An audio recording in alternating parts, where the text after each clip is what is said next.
ஒரு நாட்டினுடைய அதிபரை வெல்கம் பண்றதுக்காக தலைமுடியை விரிச்சு போட்டு மேலையும் கீழியுமா முடிகளையும் தலையையும் ஆட்டி ஒரு நடனம் ஆடி வரவேற்றிருக்காங்க. அது எங்கன்னு பாத்தீங்கன்னா அபுதாபியில தான்.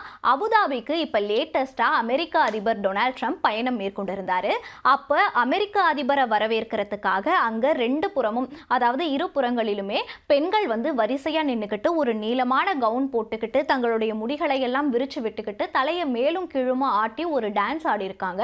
அமெரிக்க அதிபர் டொனால்ட் ட்ரம்ப் அங்க வெல்கம் ஆகுறாரு அப்படின்னும் போது அவரே ரொம்ப வித்தியாசமா பாக்குறாரு. என்ன இது, இப்படி ஒரு டான்ஸ் இருக்குமா, இப்படி ஒரு வெல்கமிங் இருக்குமா அப்படின்னு சொல்லிட்டு ஒரு வித்தியாசமா ஒரு சிரிச்ச முகத்தோடையே எல்லாத்தையும் பார்த்துக்கிட்டு வராரு. இந்த வீடியோ சோஷியல் மீடியாஸ்ல வேகமா பரவுது. இது என்ன அப்படின்னு சொல்லிட்டு அப்பதான் பல பேருக்கு தெரிய வருது, இது அபுதாபியினுடைய ஒரு பாரம்பரிய நாட்டுப்புற நடனம் அப்படின்னு சொல்லிட்டு. இந்த நடனத்தினுடைய பேரு கலிஜி நடனம் அப்படின்னு சொல்லுவாங்க.